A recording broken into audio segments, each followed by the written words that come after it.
C'est l'histoire d'un petit bonhomme qui n'était pas effrayé par les grands.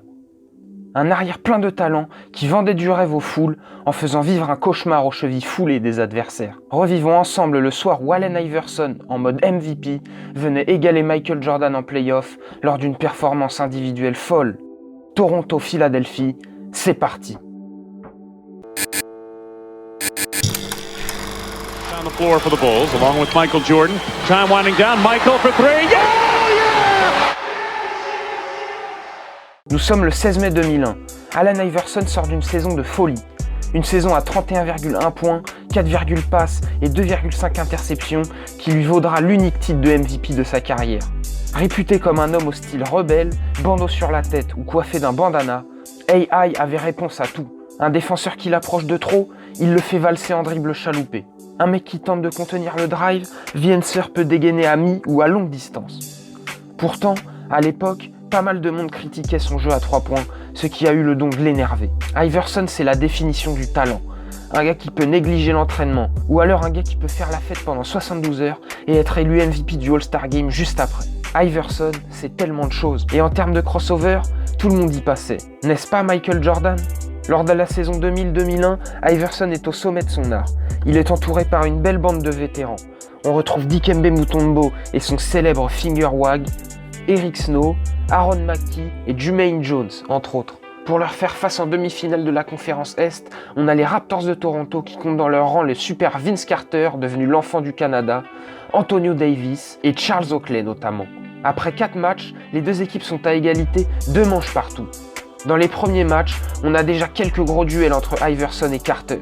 Ils tournent tous deux à plus de 30 points de moyenne sur la série et ont déjà tapé une perf chacun à plus de 50 points. Carter lors du Game 3 répond aux 54 points d'Iverson lors du Game 2. Bref, c'est un carnage au scoring, pourtant dans un est des matchs plutôt fermés. On est parti pour le Game 5 dans une ambiance de fête à Philadelphie. Iverson reçoit le trophée de MVP des mains de David Stern, le commissionnaire de la Ligue. La tension est à son comble à Philadelphie et Iverson compte bien la faire redescendre. Lors de son discours, il appelle les fans à jouer sa chanson préférée, à savoir les cris des supporters. Et c'est ainsi que commence la rencontre. D'emblée, il commence avec un tir dont il a le secret. Puis il continue avec un lay-up déséquilibré avec lequel il a tant martyrisé les défenseurs durant sa carrière. Il marque le début du festival avec un joli cross et tir à mi-distance. 11-0, temps mort pour Toronto. Les Raptors se réveillent avec un athlète hors du commun en la personne de Vince Carter. Iverson lui répond en narguant les grands de Toronto avec un flotteur sympathique, puis même Mutombo sur orbite pour le dunk. Commence alors son show à 3 points. 3 tirs primés de suite, dont ces 2-là bien propres. Qui critiquait son shoot déjà ? Il continue le carnage longue distance avec un joli tir sur la tête de Vince Carter et s'excuse d'être aussi chaud. En effet, malgré le mirage, Vince Carter ne vit pas une bonne soirée. Il enchaîne les balles perdues et n'est pas dans son match.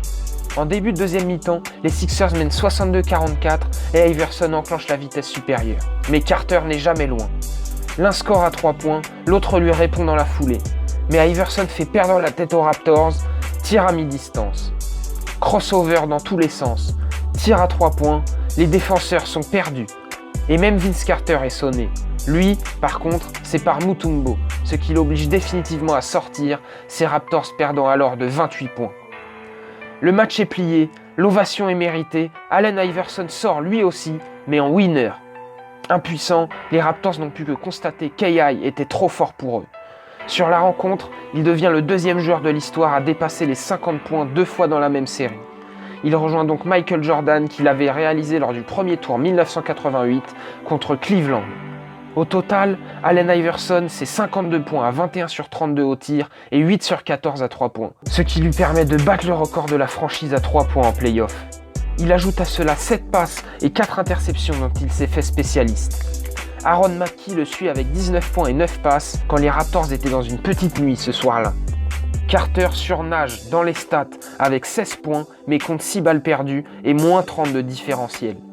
Charles Oakley fait lui un match horrible, bien muselé par Mutombo et ses 2 contres notamment. Par la suite, Toronto arrache un Game 7 que la bande à Iverson remportera sur le fil 88-87. Les 76ers se présentent alors face aux Bucks de Ray Allen en finale de conférence. Ils s'en défont encore en 7 matchs. Émoussés physiquement, ils tomberont face aux flamboyants Lakers du duo Kobe et Shaq en finale, mais ils réussiront l'exploit de remporter un match face aux invaincus Lakers, le tout premier, avec un Allen Iverson de folie. 48 points, 6 passes et 5 interceptions avec ce geste sur Tyronn Lue qui restera gravé dans les mémoires des fans de basket à jamais. Bien que démuni d'une bague de champion, The Answer aura tout de même mené son équipe en finale NBA et donné à la ville de Philadelphie une couleur qu'elle attendait depuis 1983 et le titre de Julius Erving et Moses Malone.